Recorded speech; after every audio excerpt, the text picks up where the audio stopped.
Hello and welcome to Tuesday Talk.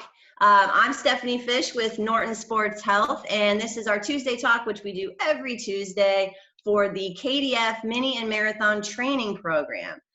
We have a very, very special guest here with us today, Kathrine Switzer, and she's here, and she's actually coming to us from New Zealand, and she is in the future. So it's actually Friday morning over there. So if you want, she said if we want to know anything about the future, then to talk to her. So we might need to just check in on that later. But again, Kathrine is joining us. Thank you so much for joining us. I do want to start with kind of a backstory just to introduce her properly. Kathrine will always be best known as the woman who challenged the all-male tradition of the Boston Marathon and became the first woman to officially enter and run the event. Her event created an uproar and worldwide notoriety when a race official tried to forcibly remove her from the competition. We've all seen the photo. It was very ugly looking, and we're going to talk to you about that. 3 decades later, the incident continues to capture the public imagination and is in part the reason Switzer has dedicated her multifaceted career to creating opportunities and equal sports status for women. That career has included an impressive 27 countries with programs for over 1 million women that led to the inclusion of the Women's Marathon as an official event in the Olympic Games, changing forever the face of sports, health, and opportunities for women around the world. The Boston incident also inspired Kathrine to become it says good athlete here, I'm going to say great athlete, as she has run 42 marathons, won the 1974 New York City Marathon, and ran her personal best of 2:51 by finishing second in the 75 Boston Marathon. Woo! Wow, that's a lot. Thank you so much for joining us. That was a mouthful, but that is an impressive career, and I'm glad I could announce all of that for you. Thank you again for joining us all the way from New Zealand. How are things there? Fine, Stephanie, and thank you for that introduction. And it was so funny because you said, now, Kathrine, you take 5 minutes to introduce yourself, and now I don't have to do that because you just did a wonderful introduction. But first of all, I'd like to say to everybody, thank you for having me here today. Thank you for everything you're doing. I am coming to you from New Zealand, 8,000 miles away from you. The reason I am here is because my husband and my husband's a Kiwi, and we spend a number of months every year in New Zealand, hopefully this summer. We're just coming out of summer, going into autumn, just as you guys are, coming out of winter and going into spring, opposites, okay? But when the COVID epidemic hit and we were here, we had to make a quick decision about whether we were going to go back to the States or stay here, and we decided to stay here. I mean, New Zealand at that time was the safest and sanest country in the world. We have incredible leadership here. Locked down the borders, and our Prime Minister, Jacinda Ardern, said, we're going to go hard and we're going to go fast. And so the borders are closing. And we said, look, the United States is still out of control with this pandemic. Let's stay here. Now, let me tell you guys, we're so lucky. We have been COVID-free since last September. And in the entire death toll for New Zealand has been 25 people from this COVID epidemic. So it's incredible, what strong organization and leadership can do. The country pulled together in the most amazing way, and it was a good time for us because we got a lot of great work done, and my husband and I got to spend time together, which we don't normally get much of these days. So that was really terrific, and it gave me a terrific perspective. But anyway, the rest of the time I live in the Hudson Valley of New York. But for those of you in Louisville, you kind of know me as one of yours, I hope now, because I've had the absolute honor and pleasure of being an athlete representative for Humana. And I'll tell you how that came about in just a moment. But honestly, can I tell you what a joy and honor it is to work for a company that has a substantial human care, healthcare, with direct touch and outreach to people. And that is their whole mantra of reaching their members this way. But also for us, it is their sponsorship of events such as this gives us an opportunity to be challenged, to have fun, and pursue fitness. And that, to me, of course, is a key of good health. And to that point, Humana and I got together when I crossed the finish line of the 2017, excuse me, the 2017 Boston Marathon. 50 years after I ran, Stephanie, in 1967, I ran for my 50th anniversary. I was in pretty good shape all my life, and I trained up for this challenging task of running again 50 years later. Tremendous pressure, because at 70, I was the first woman ever to run a marathon 50 years after her first one. Now, that's not testimony to my greatness, Stephanie. It's testimony to how few women ran 53 years ago. But anyway, when I crossed that finish line, I was exceedingly grateful for my good health, which I give a lot of credit to fitness for. A daily run where you sweat, you raise your temperature, you bust your stress, you exercise all your muscles, is God's gift. And when I crossed the finish line, Humana came over and said, you know, we think you would be a pretty good ambassador for active aging.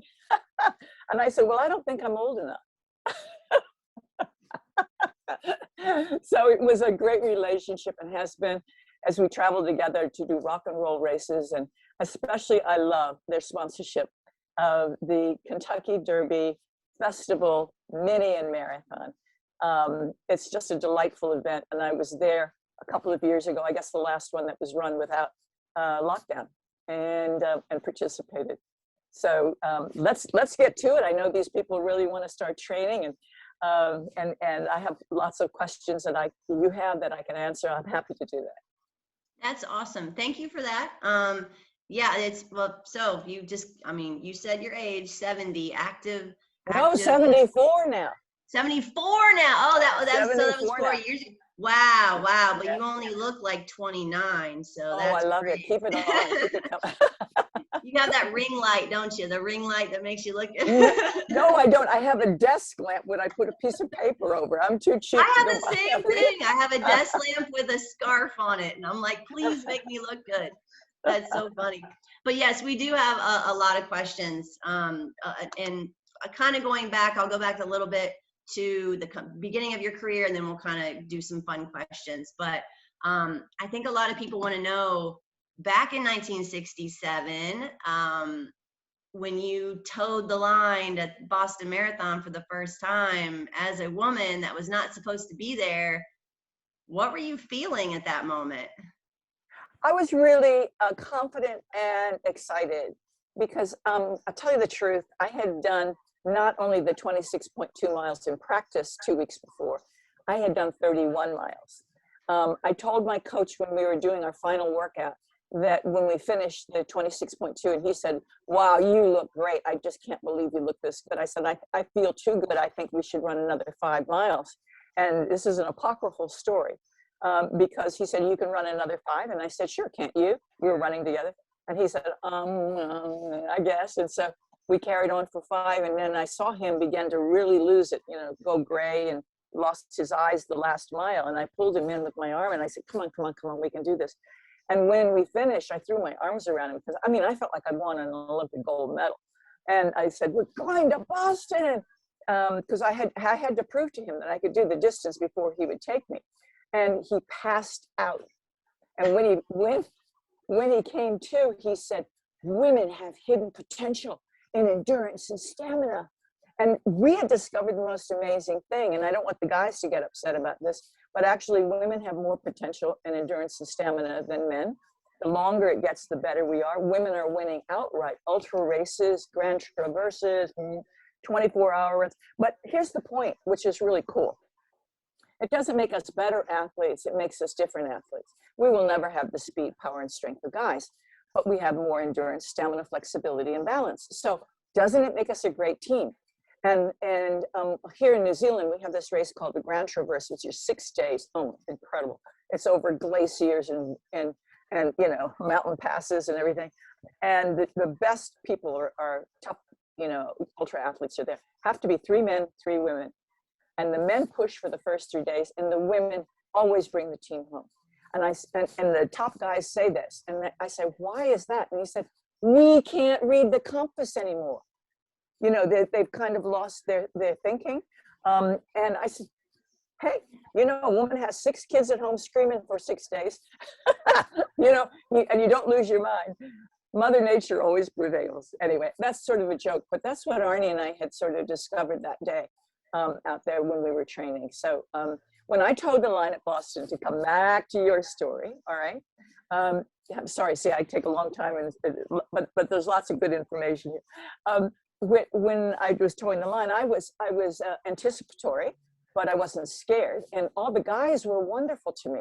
And that is another thing that is so great about this sport, Stephanie, as we all know, that the guys have always been wonderful to the women. We would just never be where we are today if they hadn't been like that. And so they were always saying, they would come up to me and saying, hey, wish my wife would run, I wish my girlfriend would run. The officials didn't notice me because it was sleeting and snowing, terrible conditions. And we were all in these baggy gray sweats, which is all we had in those days. I was disappointed. I wanted a nice day. I had on a really cute shorts and top, wanted to show off a little. And then when the race started, 1.5 miles down the race is when the official jumped off the bus and attacked me. But at the moment of the start, there was this wonderful kind of nervous frisson anticipation of, hey, come on, just let this thing get going. I can't wait to start running. And it's always happy at the start of a marathon. And you just have to hope and pray and that your training has gone well, because along about 30 Ks, along about 18, 19 miles, things begin to change. And I know we're going to talk about that. Yeah, I'm really glad you brought up the wall, the 18, 19 mile wall. Well, on that note, talking about the beginning of the race, when you crossed the finish line, what did that feel like? Was that just elation like you felt 2 weeks before when you ran 30 miles? Absolutely not. It was really very anticlimactic. So you have to realize the different stages that I went through during this race. At 1.5 miles, the press trip came by, we're taking pictures, and then the official lost his temper, jumped off the bus and attacked me and tried to throw me out of the race, tore off my bib numbers. Let me see if I can reach them. Hold on. Here we go. Sorry, right over on the shelf. There it is. And he didn't get the one on the front, but he got the corner of the one on the back right there. And my boyfriend, you know the story, my boyfriend bounced him out of the race instead. And that's the funny part of the story, but it was an extremely ugly incident. The press were pillorying me. You know, what are you trying to prove? You know, when are you going to quit? They really wanted me to quit. And I made the determination, and I told my coach I was going to finish my hands and my knees if I had to, because I knew that if I didn't, nobody would believe a woman could do it. And I wasn't worried about finishing. I knew I could finish because I had run 31 miles. So we forged on, and someplace at that crunch point, 21 miles, in fact, Heartbreak Hill, I stopped murdering the official who had attacked me. I realized it wasn't his fault. He was a product of his time. And I then began really wondering how I could get women into running. And I realized the answer was opportunity. If I could create welcoming opportunity for them, I knew they would run. So by the time I finished the race, I had kind of this life plan. And then I was sort of jolted back into reality because I was greeted by irascible journalists again, who went through the same old, what are you trying to prove? By that time, I'd gone from a girl to a woman. And you know, and I said, why are you asking me these dumb questions? Those are questions you asked me 20 years ago. Yeah, that's a great story. That's fantastic. Thank you for sharing all of that with us, that all the backstory behind that day. It's amazing. And it's funny how, you know, you have all that time during the marathon to think like, what's my life plan? Let me go ahead and just plan it out in my head during these hours of running. It's a good time though, because there's oxygen over the brain. I mean, there's something about truly the brain neurons or the synapses are thriving on this new flow of oxygen, and you do come up with some of your most creative ideas. And look at you laughing at me. Honest to God, if I I do the same thing. I do the same thing because I don't wear headphones. I don't listen to music. I plan my life. Absolutely. And you know, in the first 10 minutes you're out there running, you're kicking butt, you're griping, and you're trying to work on your grocery list. And then all of that goes away, and you start thinking about, you know, writing the lead for the next story or what the plan is going to be. And then if you go long enough, you solve the world's problem. Correct, correct. Well, so let me go to the next question. So in 1974, when we kind of already got the story on your training for the first Boston, but in 1974, little later, different story, running the New York City Marathon, and of course, winning it in 74. I think we all might be curious, what was your training program like that year? Well, do the years, 67 to 74, 7 years, okay? In that time, I had spent a year and a half in Europe. I'd covered the Munich Olympics. I stayed in Europe and ran there. But I came back and I said, okay, now it's time to get very serious about my running. And I was tired of, I mean, I got down by myself just running long and running sometimes twice a day, down to like a 3:20, 3:15 marathon. But there's a light year of difference between, you know, sub 3 and a 3:15. And I was ambitious. I also wanted to see what I could do. I was physiologically curious. I thought, if I don't do it now, I'm not going to do it when I'm 40, because I was afraid of getting a lot older. It's a funny story. And I started training my brains out, and I was doing heavy intervals. And don't scream, I probably overtrained, but I was doing over 100 miles a week a lot of the time. And every Sunday I would run 27 miles. And I know, but it gave you incredible confidence. So when I toed the line for New York, my concentration was, I want to win. And I want to win, and I want to break 3 hours. I had been hovering around 3:01, which is so frustrating, but I wanted to break 3 hours. It separated the men from the boys and the girls from the women, if you see what I mean. If you wanted to run with the big dogs, you run at 3 hours. And I was a basic no talent, so it took a lot of work for me. But anyway, here we go. This is a good lesson.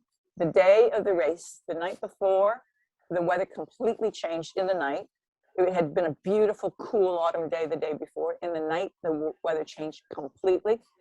A horrific hot front came in. We awoke to something like 90 degrees with soaring humidity.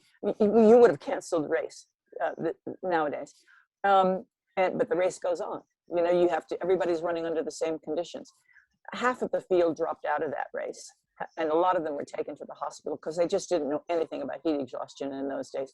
And I struggled through that race. It was the hardest race I ever ran in my life. I still ran a 3:07, but wait for it, I won by 27 minutes, and it is now and will remain so forever, the largest margin of victory in the history of the New York City Marathon.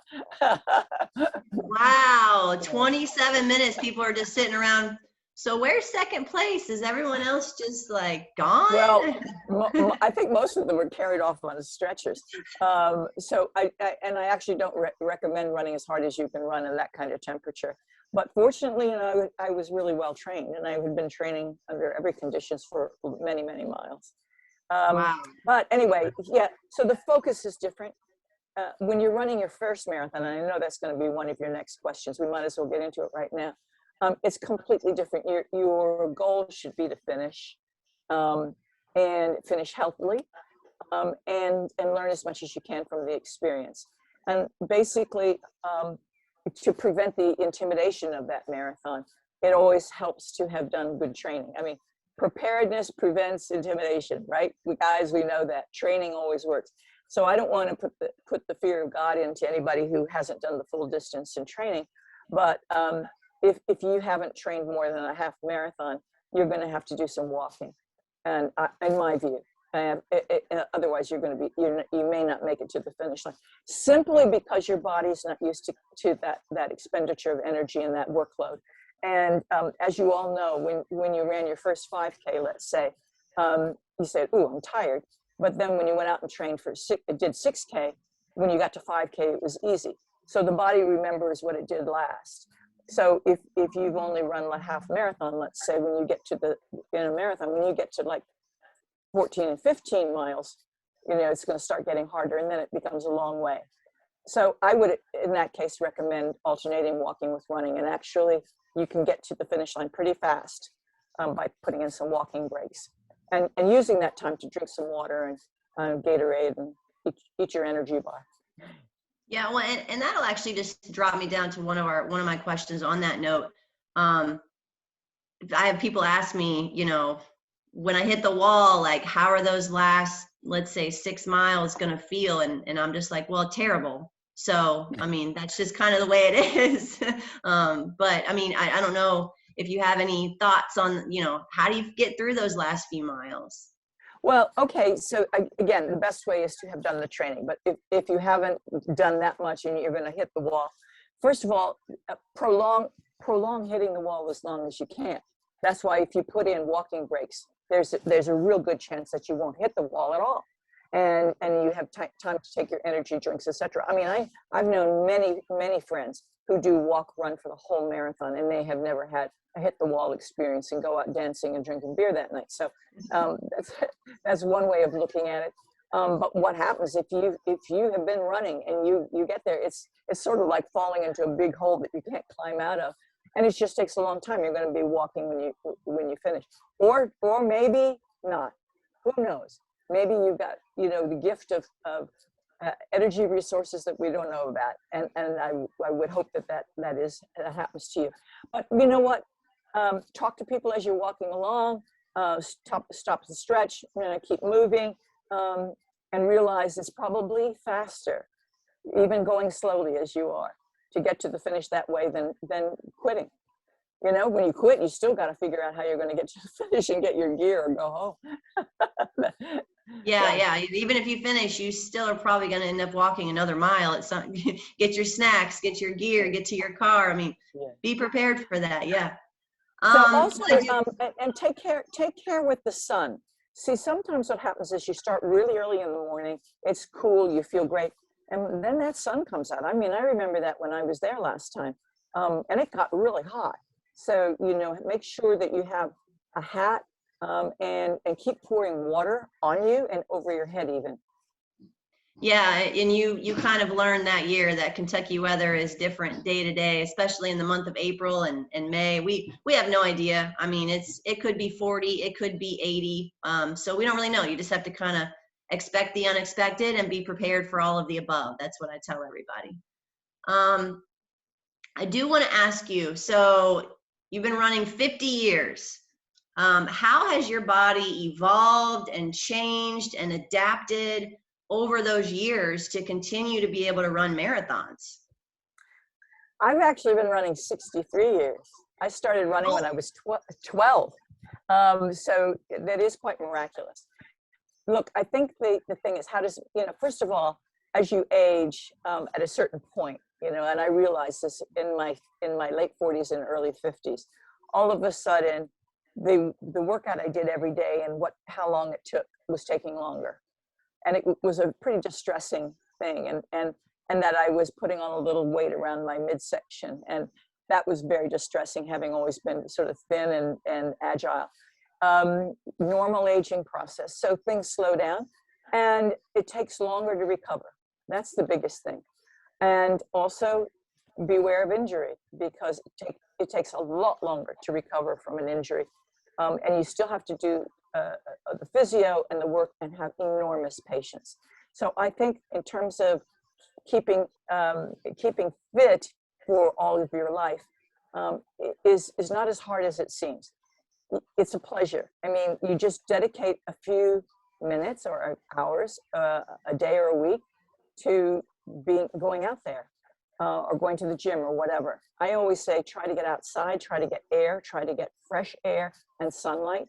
Those are key ingredients, not only to killing COVID, but also to give yourself vitamin D and air and freshness. A gym is fine, great camaraderie, et cetera, but add some outside too. Anyway, it's much easier to stay in shape your whole life rather than lose it and try to get it back. I gave up running marathons in 1976, if you can imagine. And 32 years later, I got very jealous of seeing women who were in their 60s. But I kept running. I'd run up to a half marathon. It's just that I didn't want to run the big distance anymore and not do it well. And I didn't have time to train for it. But 32 years later, I was meeting women who were 60, 70, 75, who only just started running. And they were full of all this joy and endorphins that I had in my 20s. And they were making an assault on Pikes Peak. They were doing comrades in South Africa. Things that, you know, I couldn't have even imagined doing back in the 20s when I was in my 20s. And I got really quite jealous.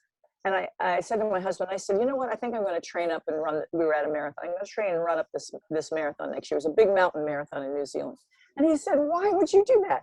And I said, well, I'm curious. You know, they've got old bodies, but new legs. I've got an old body and old legs. I wonder if I could get it back. And I did. I gave myself 18 months, trained hard, and I got it back. And I got to tell you, it was fantastic. So it's easier to stay in shape your whole life and then train up, or, you know, to train up again for the marathon, but maybe not run one every weekend. Maybe eyeball it so that 1 or 2 a year at the most. And to tell you the truth, here I am at 74. In 2022, I'll be 75. And my goal is to run Tokyo. You know, I want the big 6. I want that medal like anybody else. Well, we all know you're going to do it, so that there's not even a question on that. So I'm sure it's going to happen in your future. Well, and talking about training and things of that nature still, do you do any type of cross training in your lifestyle? I mean, I don't know if you bike or swim or lift. Yeah, absolutely. When I started training up for Boston in 2017, where it was absolutely imperative that I finish that race. I went to a pro for the first time in my life and found out that people don't do sit-ups anymore, you know, that they do planks. Yeah. You know, all these things. And working with him and with a physio, we came to the conclusion that at my age, it is much better to train every other day, running every other day. Boy, I was kicking and screaming because, you know, my mentality was twice a day running. You know, that's what got me great. And then they said, no, you know, because you need the day to recover from the run. But don't kid yourself. On that day off from running, you know, you're going to be doing these planks and these lunges and this weight work and the balance ball and the balance thing. Balance, I had lost a lot of balance, which is critical, by the way, as you age, because the #1 death reason for older people is falls, and it's a balance issue. So work with yourself constantly on balance, and also help your parents with that. Sometimes it's just a matter of holding on the back of a chair and lifting up one foot, you know, just learning it again. Anyway, and I worked on that, and boy, I saw a big difference, huge difference when I'd be out running on trails for workouts. I found myself, you know, you always trip when you're on a trail, but I could catch myself very quickly and not fall. So that was huge. I really noticed that difference. And it was great. It built my core, built my upper body, and but it was hard work. It really was. I was astonished that after a 30-minute core workout, moving in my own house, I didn't go to a gym. I went to a gym once a week to work with the trainer and then did it at home. Because I just don't have time to keep driving back and forth, you know? And so there I was in my own house, and after 30 minutes, man, was it time for a shower, and I had to lie down. It was just as good as a run, right? Yeah, well, no, it was actually for me harder than a run, because the run I can lose my thoughts. I don't have to concentrate. I can just do it. Yeah, no, and I'm so glad you brought up all those things about balance and core work and planks and all of that. It is super imperative, and I try to tell runners they need to do that, and also not only doing that just to make you a better runner, but just to avoid injuries as well. And we talk about that all the time. So, and I'm sure that's helped you as an active aging person. So it's, yeah, I'm so glad you brought that up.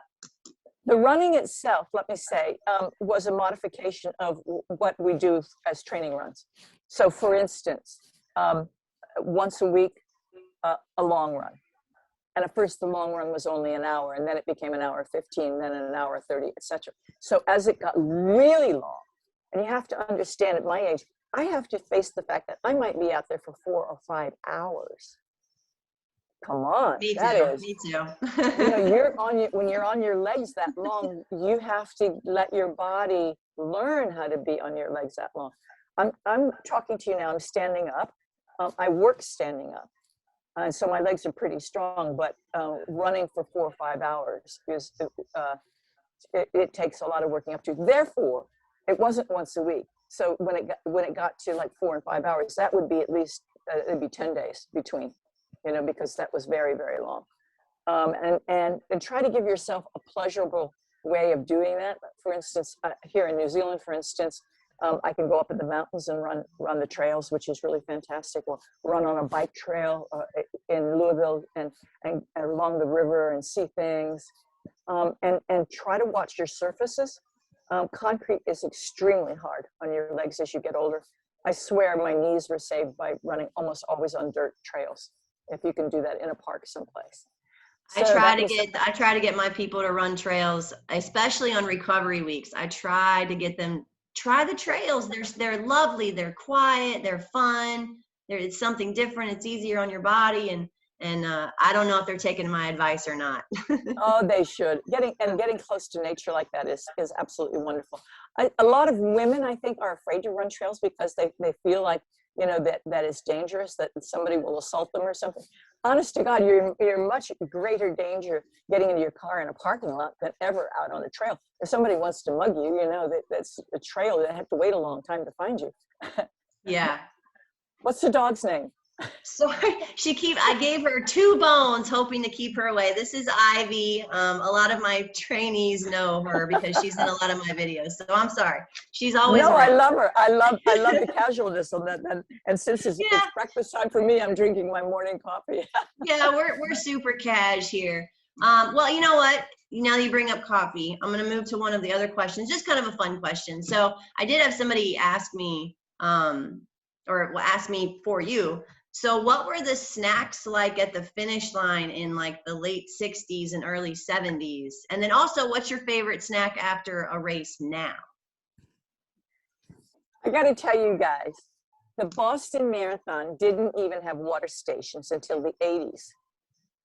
They didn't measure the course by miles. They would give you your time, let's say in Framingham at 7.2 miles. And okay, you know why? Because the marathon used to be, they would in the ancient days, they would have the train stations. And so those were the kind of markers. So, the runners themselves got together and did the course markings so that we could look down the road and see where 1 mile was, 2 miles was, etc. That was the only way we calculate our time. There were no water stations. It wasn't until the late 70s that the Athletic Federation would even allow water on a course before 10 miles. There was this ancient myth that taking water was some kind of weakness, that it would weaken you. It's the myths that surrounded running were unbelievable. The other thing is toilets. They had something like 5 portable toilets for 5,000 people. Well, needless to say, the people of Hopkinton, where the race starts in Boston, were getting very upset because everybody was using their yards and gardens. It's pretty terrible. So a lot of the races has, of course, completely changed. At the finish line, there were no drinks, no refreshments, no anything, no medals, It's a different ballgame now. Well, boy, aren't we just a bunch of spoiled brats with all of our water and toilets and snacks? In a way, yes, but the marathon always used to be about suffering and martyrdom and blood coming out of your shoes because the shoes were so bad and you had blisters, etc. And I went through all of that. And I want to tell you, why does it have to be torture? Why not make it fun and achievable, health-giving and life-giving?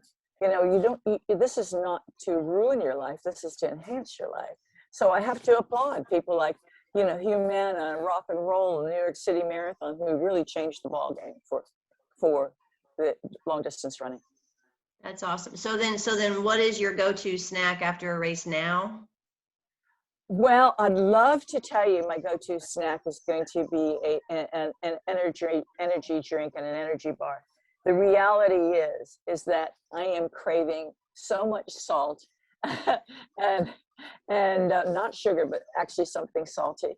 So my go-to drink after a marathon now is a sort of a combination of half water or sparkling water and a dash of juice, fruit juice in it.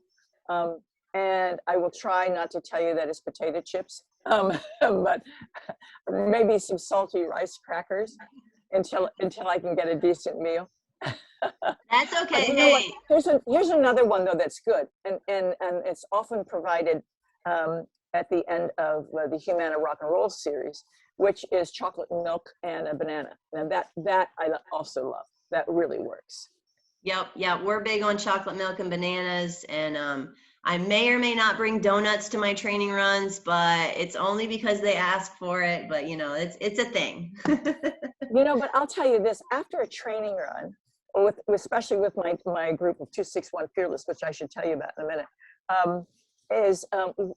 we just love going and having a latte or a cappuccino or something, and it's that wonderful coffee hit after a workout, and honestly it's positively electrifying because you're high on endorphins anyway. You've been with your friends, and then you have a shot of coffee.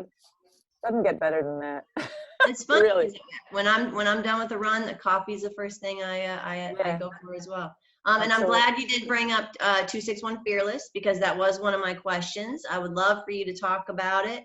Kind of tell us what that's all about. Yeah, let me just tell you a quick story. After I was successful in getting, and with other people, of course, but working in 27 countries and getting the women's marathon into the Olympic Games in 1984, I just felt that I had achieved a life work. You know, it was 1984. It took me, I worked on that from 1972. And it overcame so many prejudices and so many barriers, and went from federation to federation to federation, and every federation except the USA, Canada, UK, and New Zealand said that women weren't going to run, that they would never show up and run. And I said, well, we're going to put on this race anyway, and we did it, and thousands of women showed up.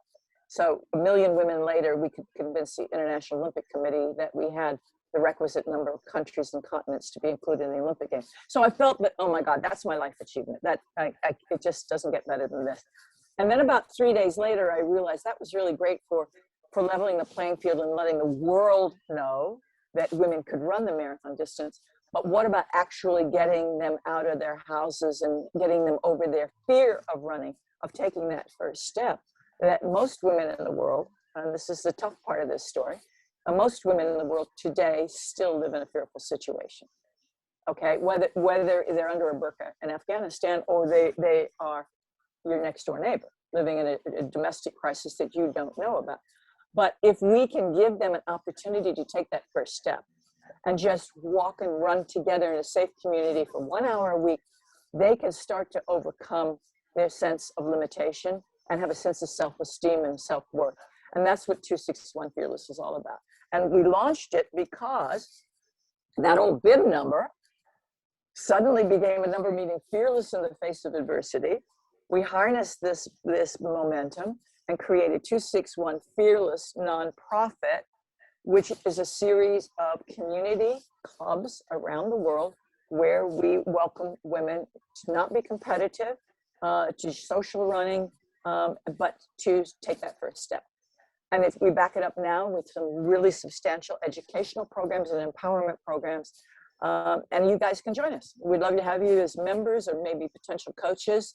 And just go to 261fearless.org and check us out. We have been very limited with the pandemic in terms of creating coaching opportunities, of course, because we do that person on person, but we still are working with our groups and running even with social distance. And it's growing, and we'd love to have you involved. It's been tremendous. Awesome. That's fantastic. Well, let's see. I think that I'm going to finish up with one of the questions we had from our trainee, or one of our trainees, excuse me. How do you stay motivated? So after she ran her first marathon, she kind of lost all motivation, signed up for more races thinking that might light the fire back up. But, you know, for some of these people that are running their first marathon and they finish and then they're just like, I'm done, never again. How do you stay motivated? How do you keep signing up for more races and keep the goals in mind? And even though, you know, the training program is long and difficult and taxing, I mean, how do you stay motivated? Yeah, you stay motivated by realizing that when you get out for your 30, 40, 50 minutes, 2 or 3, 4 times a week, that's probably the best part of your day, you know? And why are you denying yourself the thing that made you feel so good? And so instead of focusing on, oh, I'm worthless because I'm not doing another marathon, or I can't get my mojo back to train up for another race, that's okay. Every woman who ever had a baby says the same thing. You know, I'm never doing that again in a million years. And you just need to develop the love for it again, and the feeling of the bliss of running and movement and the joy and feeling it gives you. And sometimes you start to put on weight, and that's another thing. People say, oh, I need to lose 5 pounds, and then all of a sudden it's 10 pounds. And COVID we call it here COVID kilos in New Zealand. And yeah, but you can't think it's overwhelming. You just think, I'm going to go out and put one foot in front of you. I'll give it 10 minutes. Just give it 10 minutes. I deserve 10 minutes. And part of it is you think, okay, I dedicated all that time to that marathon. I did it, I've done it. I don't deserve to do that again, to indulge myself in that much time. Yeah, you do. Why not? It's the best part of your day. It gives you so much more than you give it. I love it. I love that you said, just find that love for running again, you know, even just 10 minutes, and see if it all comes flooding back into your heart. Yeah. And sometimes in the worst weather is the most fun, in the snow, the rain, the sleet, etc. But here's another tip for those of you who have hit the wall in this first marathon, and you're saying, oh, poor me, you're dragging along, oh, poor me, and I'm suffering, nobody else is suffering as much as I'm suffering. You don't say that. You say, I'm the luckiest person in the world to be here. You know, I brought this on myself. It's okay. I'm experiencing one of life's great challenges. That's a really great way to look at it. We are in our last month of training. The marathoners will be hitting their 20-miler next weekend. So it's coming up, and the race is at the end of April over the course of 4 days. Lots of changes since you ran it, just due to COVID. They did spread it out over 4 days and change the route. So it's kind of new and exciting this year to do it differently. But yeah, we're in the last few, you know, grit and bear it type times for this upcoming race. But if there's anything else you'd like to mention now as we're closing up, feel free. I would say at this stage in the game, you know, you're coming down to the finish line, and you're going to have a week or so of tapering, maybe 10 days of slowing down a little bit. Enjoy that time. Take care with yourself during this time. Try not to get ill or cold, and watch, you know, don't trip over things. Don't get injured at this point. And practice in the gear you're going to wear in the race. Nothing new in the race, okay? Make sure those shorts don't chafe, that shirt doesn't chafe. Try how you're going to pin your bib. Be comfortable. Get everything laid out the night before so you're not all nervous the next morning. And don't worry about not getting a good night's sleep the night before. It never happens. But 2 nights, 3 nights before, do that. Load up on your carbs. You're going to be good. Perfect. All good things. That was fantastic, Kathrine. Thank you so much for taking the time with us again, coming from New Zealand, from the future. Big thank you for joining us. I hope everyone takes something away from this interview that's going to help motivate you to get through the rest of the training, and more importantly, to get across the finish line. of the KDF Mini or Marathon. So guys, look for your email, look in the Facebook group about our next Tuesday talk coming up on April 6th. We'll be talking about expect the unexpected, and also we're going to troubleshoot some of those small aches and pains and hopefully not injuries that might be looming as we go into our last month of training. So again, thank you again, Kathrine, for joining us. We really appreciate it. Thank you, Stephanie, and thank you for everything you're doing, and thank you, Humana, for getting us to the starting line of fitness. Perfect. Thank you so much. It's Tuesday, guys. Make sure you guys go out and get your run in. We will see you next week. Bye. Thank you.